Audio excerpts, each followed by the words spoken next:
Hi everyone! Today we have a special guest visiting called Joe Tsai, chair, co-founder of one of the world's largest companies with more than 1 billion consumers, called Alibaba, a giant in e-commerce, digital payments, cloud computing, entertainment, and much more. We own almost 2% of the company, and you know what? Joe is also a huge sports fan, and you even own a basketball team, Brooklyn Nets. So great to have you here, Joe, and lots to talk about. Thanks for having me, Nikolai. Wonderful. Now, let's start with the beginning, just to get to know you a bit. You were born in Taiwan, but when you were 13, you moved to the US. So how was that transition? It was an extraordinary transition. I came from a very different culture. I grew up in a very Chinese environment and went to a Chinese school. So I barely spoke English when I landed in New Jersey in the United States at age 13. So I went to a boarding school. I thought the best way for me to integrate and be friends with everyone was to play a lot of sports. I tried out for a lot of teams. I got cut from the baseball team. Were you any good? I wasn't good skill-wise in baseball, but I was fairly athletic and had some speed, right? I was fast. So I tried out for football, American football. I played American football on the varsity team and also played lacrosse in high school and then went on to play lacrosse in college. Okay. Yeah. Who were the formative people in your upbringing? My father. He is one of the most brilliant, one of the most sharp-minded people I know, but he's very tough. I feared my father. Do you still fear him? I still, well, he's no longer with us. Is he still kind of a bit of a ghost in your life? Still a bit of a ghost, but I think over the years I felt that I could now, if he were alive, I could talk to him and say, hey, you know, I've accomplished something in my life as well, and probably could rival your accomplishments, but I'm still not as smart as he is. You know, I just love to see these drivers. We all have something we want to prove for somebody. Now, before, I mean, you went to Yale, you studied law, but before you joined Alibaba, you also worked for the Swedish Wallenberg family, the Investor AB. Mm-hmm. What was that like? It was one of the best experiences I've had. I transitioned from being a lawyer to being an investor. I worked for an investor in Hong Kong in their office and focused on private equity investments.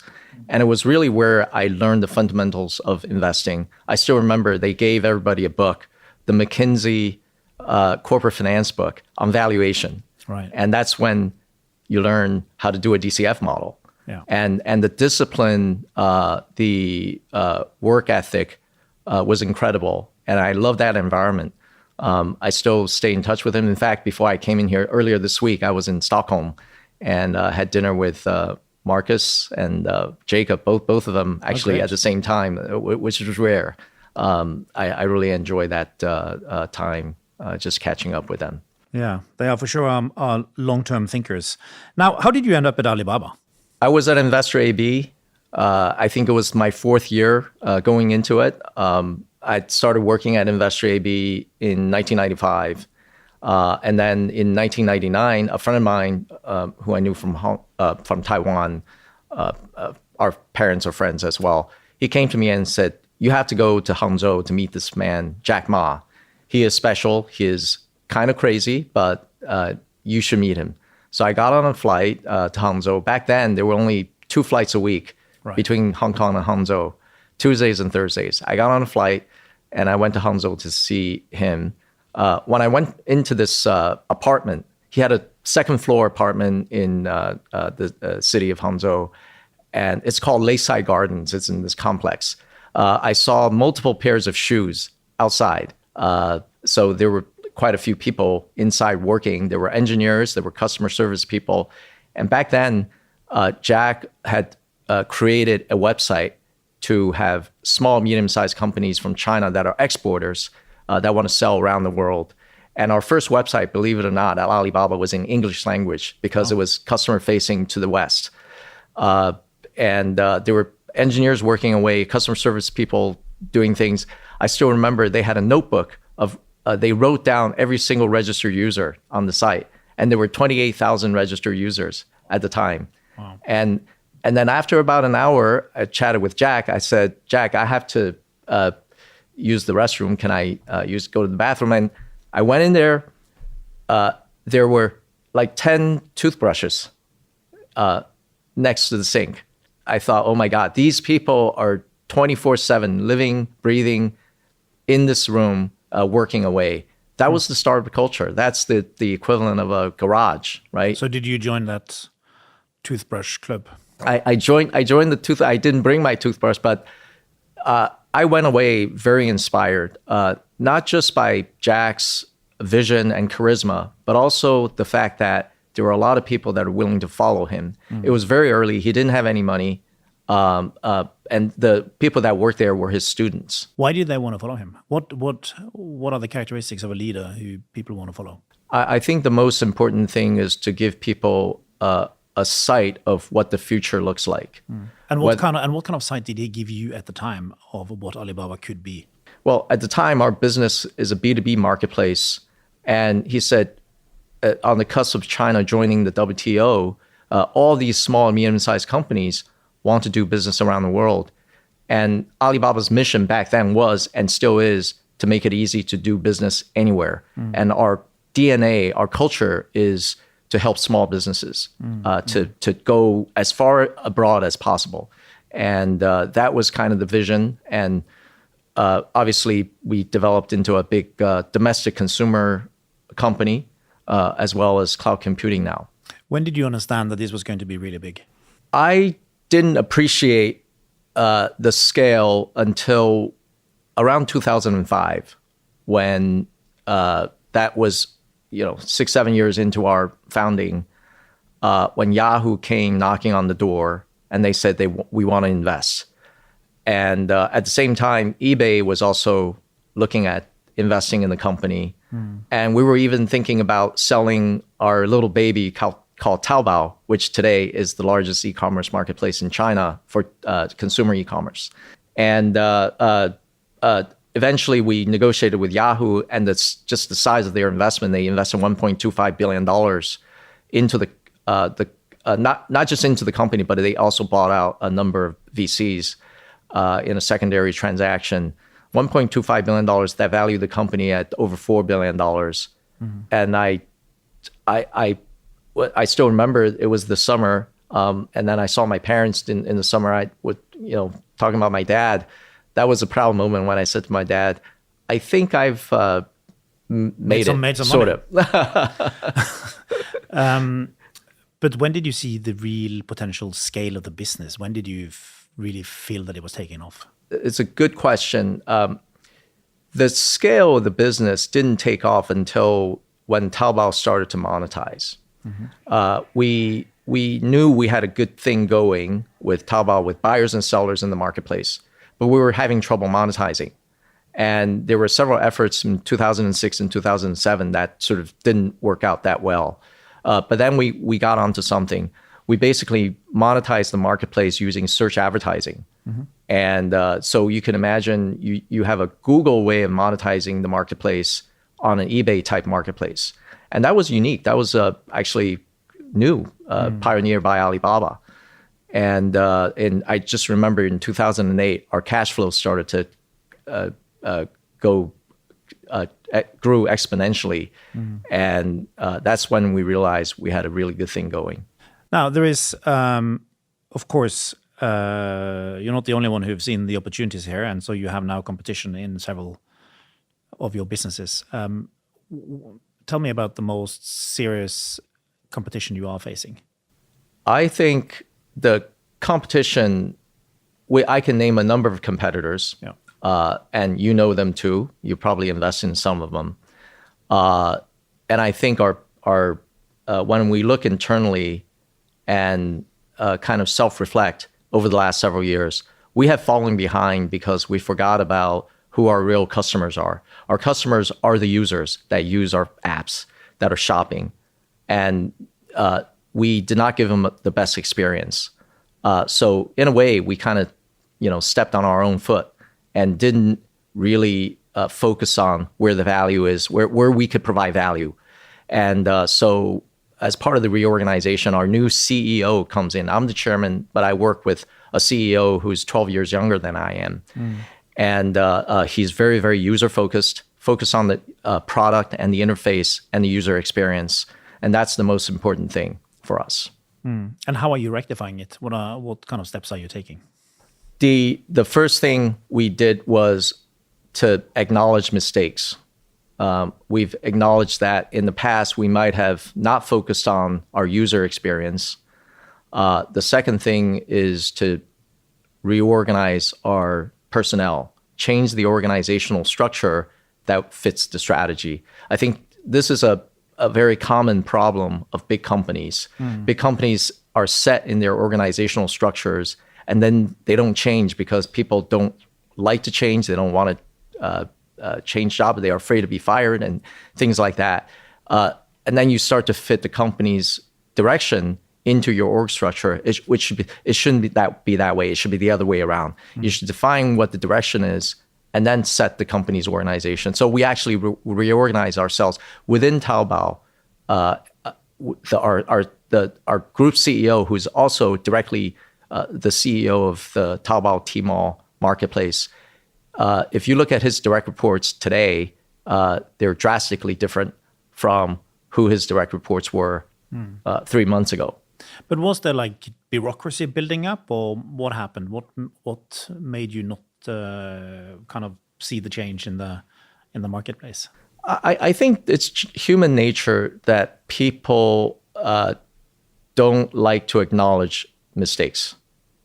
And true leaders and true good managers have that sense, have that ability to self-reflect and say, I might not have done something right. I did this wrong. I need to change. They need to change themselves. But it is human nature that they don't do that. And I think we fell into that trap, and you have to eat a little bit of humble pie. I think part of leadership is humility. You got to be able to admit your mistakes and say, all right, let's correct course, but here's the new vision.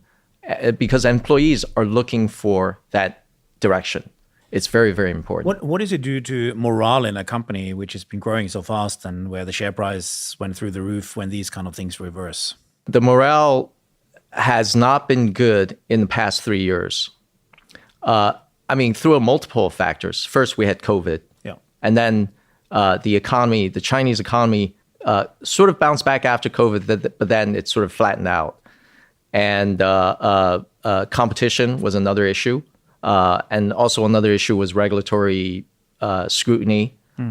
We paid big fines, but that's all behind us. Yeah. But all those things combined was quite devastating to the morale. But as I said, the most important thing, though, is employees are looking for a direction. If you can clearly communicate what the direction is, then they will get rejuvenated. Changing tack a bit, of course, your business depends on a strong consumer. How do you see the Chinese consumer just now? If you look at the whole Chinese economy, China is about 31% of global production, but the consumers only consume 14% global consumption. So obviously there's an imbalance. China is a net export country, makes a lot of things. But at some point, Chinese consumers should come into more significance and rival that of the Western developed markets. In China, overall consumption is slightly over 50%, whereas the developed markets consumption is over 70% of the total economy. So there's a lot of potential. But the way I see the consumers today is there's a couple of factors that kind of temper their confidence and willingness to spend. Number one, there's a wealth effect from the property downturn. I think on average, property prices have come down 30%. And so when people's assets, a lot of their wealth is tied up in real estate, they don't, and this sort of downturn happens, they don't feel as wealthy, and they want to save, they want a propensity to spend is diminished. The second thing is, I think young people today are still worried about being able to get a job. Just look at ourselves. In the last several quarters, we've had headcount reductions just through attrition. It's not like we were laying off people, but just through attrition, we're not hiring. I think it's important that businesses, especially private businesses, are given incentives and the signal and the confidence to invest and hire people. So when people don't feel very certain about the future, about their job stability, then their propensity to spend is also affected. The ability to spend, though, is there. China has very high savings rate, and people household cash is still very strong. Yeah, we had expected the upturn after COVID in China to be stronger than what actually happened. But it sounds the same. It sounds like the same. You had the same opinion. Well, I just said consumer confidence is quite low right now because of the wealth effect and uncertainty about employment in the future. You mentioned increased regulation. Are you still seeing increased regulatory pressure? I don't think it's increasing. I think regulatory framework is now more clear. We know what are the lines, how to keep within the boundaries and not to overstep the boundaries. So having that clarity is very good for business. Now, China has been the factory of the world for many years now. How do you see this developing going forward? I still think China will continue to be a manufacturing powerhouse in the world. Despite declining population, on a relative basis, China's population is still very large. You're looking at 800 million productive workers in the economy. And even if that reduces to 600 million, 650 million, that is still a very sizable and at production force at scale. The Chinese people are industrious, and the education system has been very good. So you have a well-educated labor force and skilled labor force. And just relative, I mean, you see a lot of reshoring or offshoring to people diversifying their supply chains to Vietnam, Mexico. But look at the population. I mean, the population of Vietnam is about 100 million. The working population, the workforce is 60 million. China is more than 10 times the size of that. They will never be able to replace China as the manufacturing center of the world. Now, we are now in the second year in the AI revolution. How do you approach AI as a firm? We're one of the largest cloud players in China. So AI is essential. Having a good large language model that is proprietarily developed in-house is very, very important because it helps our cloud business. If we have a great LLM and other developers are developing on top of it, they're using our computing services, right? So we see AI as very much the left hand and right hand for our cloud business. And the other aspect is the e-commerce business is one of the places where you can have the richest use cases for AI. So you can develop a lot of really cool products on top of our own model, or even someone else's open source model. We have multiple development efforts going on. And in those scenarios, for example, you can try something on using virtual dressing rooms. Our merchants doing business on our marketplace will be able to use AI to self-generate photos, product descriptions, and things like that. Is that because you have less GDPR and more personalized data? I don't think it's less GDPR. I don't think regulation. We collect a lot of data. We have a lot of data of our consumers, and we also have. There's a lot of open source data because the whole sort of premise of a large language model is you can crawl the web and be able to get open source data to train your model. And it's the same thing in the US, it's the same thing in China, right? And but we are able to further use AI to develop vertical applications given our own data, what we know about the consumers and the merchants. So it's a beautiful combination using AI to improve our user experience. Where do you think China is in the AI development compared to the US companies now? I think China is today behind. It's clear that the American companies like OpenAI have, really leaped ahead of everybody else. But China is trying to play catch up. How far behind do you think it is? I think China could have a lag that will last for a long time. It's not like, because everybody else is running very fast as well. But do you think it's 1 year, 5 years, 3 years? What do you think? I think today we're probably 2 years behind the top models. Now, what is your situation when it comes to chips and semiconductors? So last October, the U.S. put in very stringent restrictions on the ability of companies like NVIDIA to export high-end chips to every company in China. So they've sort of abandoned the entity list approach, and they put the entire China, on their list. And I think we're definitely affected by that. In fact, we've actually publicly communicated it did affect our cloud business and our ability to offer high-end computing services to our customers. Yeah. So it is an issue in the short run and probably the medium run. But in the long run, China will develop its own ability to make these high-end GPUs. And you are doing that yourself as well? We have some effort of doing that, but we also are looking at other players to source chips from other players. So how big an issue is this lack of chips? It's a big issue. It's something that everybody is trying to grapple with. In the short run, though, I think prior to the restrictions coming down, people have stocked up inventory. So currently, I think in the next year or 18 months, the training on large language models, it can still go ahead, given the inventory that people have. I think there's more high computing that's required for training, as opposed to the applications, what people call inference. So on the inference side, there are multiple options.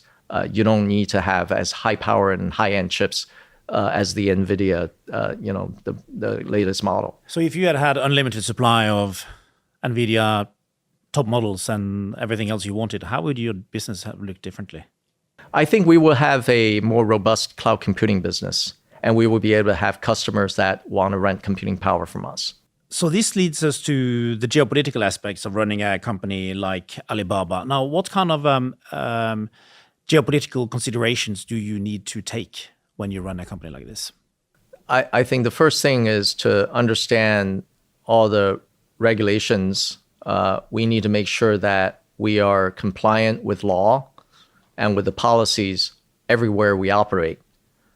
So you don't run afoul of regulators and then catch the attention of the politicians. And that's very, very important to us. I think in terms of compliance structure, we are one of the most robust companies around the world. Not just one of the robust Chinese companies, we're one of the most robust companies around the world. I think that's very, very important. Now, speaking of US-China specifically, if you look at Alibaba, we do so much business on behalf of US companies. We sold over $60 billion of American products to Chinese consumers annually. And that trade is two-way, right? And in Europe, about 14 billion euros of French products to Chinese consumers, 7 billion German products to Chinese consumers. These are all really great stories that people really don't understand. So Alibaba is good for the world, good for global trade. And so set in that context, people can understand Alibaba better and really not say, oh, you're just a Chinese company that is trying to flood the market with your cheap Chinese products. I think it's very, very important for the world to know Alibaba is here to do business globally. Now, in addition to the CHIP Act, are there any other geopolitical tensions that impact the way you do business? Just generally, being a Chinese company in the U.S., we have to be very careful. So, for example, we don't have much of a consumer-facing business in the United States, and that's because concerns about data privacy, cybersecurity, and things like that. These are some of the issues that we will have to navigate in the future. What are some of the misconceptions that you see that people in the West have when it comes to the current situation in China? I think people tend to be categorical about China, whereas a lot of the truth is somewhere in between. I find this talk about whether China is investable or not quite ridiculous. You're talking about the second largest economy in the world, a very industrious labor force, as I referred to before, 800 million people that are working very hard. So I don't think it's constructive to talk about whether to pull out from China or investable in China. I think people have to recognize that you can't bet against the Chinese people. This is an economy that'll be around for a long time, and that'll actually be good for the world. You mentioned that one can't bet against China, which kind of brings me to corporate culture and work ethics. So what is strong corporate culture to you? A strong corporate culture means that you identify with the mission of the company, you see the company's direction very clearly, and you love working with your colleagues. Yeah. You love your boss, you love your colleagues. I think that has always been the Alibaba culture. We have a saying, work happily, live seriously. People always talk about work-life balance, but at Alibaba we say, well, why does it need to be a dialectic of work versus life? When you come to work, you should be happy because you're among friends. And do you work all the time? No, I don't work all the time. I have to admit, I have actually found ways to become more efficient, so I don't have to work. I used to, work a lot more, a lot harder. You used to have the toothbrush in the office. I used to have the toothbrush in the office. Yeah. But here's the thing. And what do you do to make yourself more efficient? I apply some of the things I learned in sports and athletics. Like what? Like training, high intensity training for a few minutes, and then you rest, right? So on a given day, I don't want to go 10 hours a day, the whole day working really, really hard. I would go 2 or 3 hours, very intense work. I'll be very efficient and get something done, and then I'll take a rest. I'll read the newspaper or take a nap or go out for a workout. So this interval training is the concept that I take from sports and apply that to work. What does it look like when you do high intensity work in your office? What do you tell me? People are very afraid of me. I'll make a lot of phone calls and ask tough questions. But I also like the fact, because I'm trained as a lawyer. So I liked, and as well of the training at Investor AB, they taught me how to work a spreadsheet.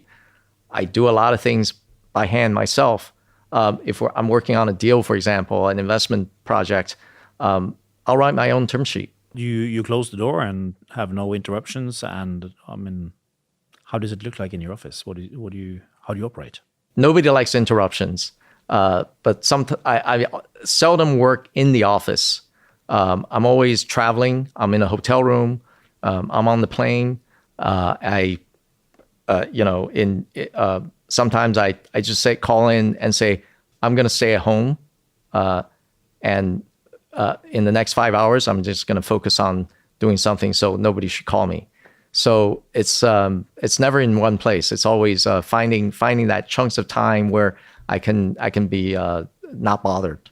Do you see yourself as a nice boss? I would like to. I think being a good boss, I think nice is not, because if you're too nice to people, you are misleading them. I think the most important thing about a good boss is you give them immediate feedback. Feedback can't be a quarterly review thing or a year-end review thing. Feedback has to be immediate. And people need to know whether they did something that wasn't quite right or they didn't apply the full effort. They need to know right away. What are some of the other leadership principles that you adhere to? I think humility. I talked about humility. You have to be able to admit to your own mistakes. The other thing is you can't pretend to be the smartest person in the room, always. Sometimes you want people are looking for that leadership. You want to come up with a good idea, whatever. But that can't be all the time because you got to let your people, the people that report to you, be empowered to come up with your own ideas. Otherwise, you kill innovation. You mentioned sport. Tell me about your love for sport and why you bought a basketball team. I've always been fairly athletic myself. And just having participated in sports, both in high school and in university. Yeah, but Joe, there are a lot of people who like sport who don't buy sport clubs. You're right. But first, about sports. I think sports teaches you not only the discipline and hard work, but also sport teaches you how to fail. If you fall down, if you lose a game, you got to bounce back. I think that's really, really important. A lot of those principles apply to business. So why I bought a sports team? It's actually serendipity. When the Brooklyn Nets were up for sale, this is in 2017, I really had no idea what it's like to invest and be an owner of a sports team. But then I looked at the characteristics of the league, how the league shares economics. One of the great things about the NBA is they have a very good collective bargaining agreement that splits the economics between the teams, the owners, and the players. The players are really providing value, right? So they should get their fair share of the economics. And that's all set out in the collective bargaining agreement. And then the other thing about the NBA is among the 30 teams, it doesn't matter if you're competitively successful or not. There is a mechanism for all teams to be, even the small market teams, to be competitive and to also make money. So there's a pretty fair sharing economics among the teams. For example, the TV rights. The NBA today gets something like $2.7 billion of national TV revenues every year. That gets split among the 30 teams evenly. That's very, very different from the EPL, for example. So I thought those characteristics are almost like a little bit socialist, but it ensures that everybody that invests in the league will not lose a lot of money. And the other thing is Brooklyn, right? We're in New York City. Where else and how else can you get an opportunity to own an asset that is kind of like a crown jewel in a big city, in a big country, with one of the most popular sports in the world? Is it fun? It's absolutely fun. I love going to games. I can see you're having fun with it. What are the other ways you're having fun? I spend time with my kids. Right. One of the most rewarding things is to see my 17-year-old son play a basketball game, just a high school game. He's the starting point guard on the basketball team, and it just gives me so much pleasure to see him do well on the court. Do you read? Yeah. What do you read? Well, I like to read spy novels. I'm a big John le Carré fan. Okay. And I still remember when I was a teenager, one of the first books I read was Tinker, Tailor, Soldier, Spy. Yeah. And I got hooked on it right away. And so all that, I think le Carré, the author, has been able to take some of his real life and turn it into this experience for the readers. It's almost aspirational. Like you want to be one of the characters in the book. And so I enjoy that very much. And other than that, I try to read as much sort of current affairs. I love The Economist, but that's probably not reading books. What would be your advice to young people? My advice is learn one or two very fundamental skill sets that you're going to be on the top 10% of everybody else. Like, if you want to learn how to code, if you want to learn a particular subject area, I think you have to develop some specialty. My specialty professionally was actually tax law. I was a tax lawyer for 3 years. And I knew I could go into a room and be at least somewhat smart when people talk about tax structuring. And it still actually is helpful to me today. We're looking at some things internationally where structuring the right corporate entities and tax structures and licensing structures are important. So I get very involved in that. So you can't just be walk into a room and just be a generalist in all areas. You have to be able to tell somebody, I'm an expert in one thing, this particular thing, and that's how you get respect. The other thing that I would say to young people is, learn multiple things. In particular, I think in the future, data science is important. Take a class in data science. It used to be called statistics, but data science is the more fancy way of naming it. And also take a class in psychology. I think there is something that's fascinating about the human mind and how the mind works, and that's very different from machines. And so if you are equipped with some ability to code, like young people nowadays, they all learn how to code on Python or Java or whatever it is, understand data science and understand a little bit of psychology, I think you're equipped with all the tools that you need to be successful in life. Sounds like a good plan. You for sure have been very successful, and it's been really great having you on. Thank you so much. Nikolai, thank you very much. I appreciate it.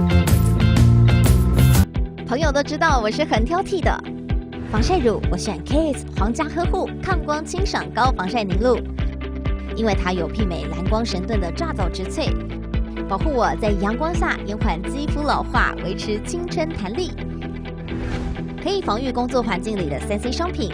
各种光源对肌肤的伤害，擦起来清爽不黏腻。我特别喜欢它做到海洋友善，365天，天天抗光抗老化，是我的保养日常。你呢？呵护你，呵护全家人，专属你的 KISS Royal Care 抗光清爽高防晒凝露。